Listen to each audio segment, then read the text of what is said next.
今日老師要介紹呢本書，叫做《發射邁向火星之旅》。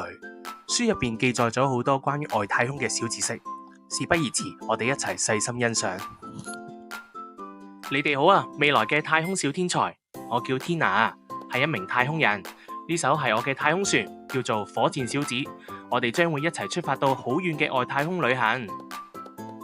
原來我哋要到達外太空，首先要穿越好厚嘅大氣層。我哋要飛得好高好高，比天空還要高，才能夠穿越大氣層。可是要飛得比天高，可不是一件容易嘅事，因為會有種東西把我哋牢牢咁樣鎖在地下。佢就係重力。重力係指兩個具有質量嘅物體之間互相吸引嘅作用。為咗令大家更加清楚明白咩叫做重力，你可以想象一下，當你想向上飛嘅時候，就好似有啲小東西捉住你哋嘅腳，將你哋拉返嚟地下，唔俾你飛上去。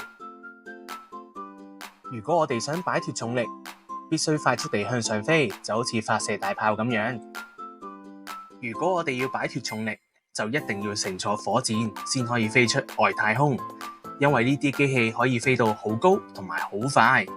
火箭都有唔同嘅大小同埋形狀。以下會為大家介紹火箭其中4個好朋友，包括中國嘅長征2號、歐洲嘅亞力安號、俄羅斯嘅聯盟號同埋美國嘅土星號。火箭一般分成唔同嘅級數，就係由好幾支小火箭組成一支大火箭。佢哋分為1級、2級、3級以及多級嘅火箭。各級嘅火箭必須共同工作，先可以飛得更遠，或者將一啲更重嘅東西帶上外太空。等我哋嚟製造用液體推進嘅第1級火箭啦。以下係佢嘅主要部件，包括有燃料箱、氧化劑箱、推進器同埋機殼。現在我哋將燃料箱、氧化劑箱同埋推進器連接，再將佢哋放喺機殼入邊。最後當然唔少得我火箭小子要坐喺入邊啦。等我哋嚟製造用液體推進嘅第1級火箭啦。除咗火箭小子之外，我都要為太空之旅做好準備。現在該穿上太空衣。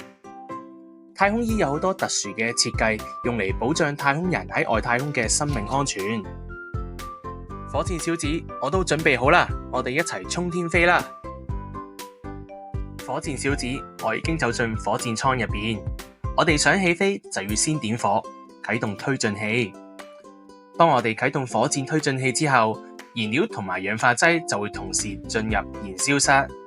加熱之後，燃燒室嘅溫度就會變到好高，燃料混合起嚟同埋燃燒起嚟，會產生火焰從噴管向下噴出。火箭發射嘅原理其實好簡單。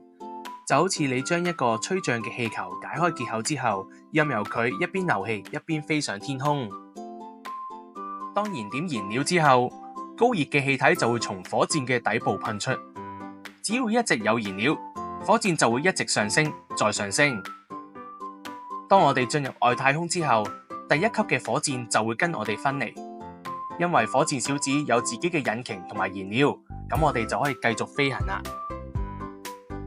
當火箭發射到大氣層外，仍會受到地球重力嘅影響而保持喺地球軌道之上，所以火箭喺圍繞地球運行嗰陣時，必須不斷加速，速度必須超過地球嘅吸力，先可以脫離地球嘅軌道，飛向火星。你睇，我哋喺外太空入邊，因為我哋唔受地球重力嘅影響，所以身體可以漂浮住。不過火星喺我哋距離地球好遠好遠嘅地方，大概距離我哋2億2500萬公里，我哋要追上火星，必須花上好多嘅時間。經過多個月嘅時間，我哋終於着陸火星啦！多謝你啊，火箭小子，全靠有你啊！而家我哋已經係太空專家啦。好，我要出發探索呢個火星。各位小天才，再見。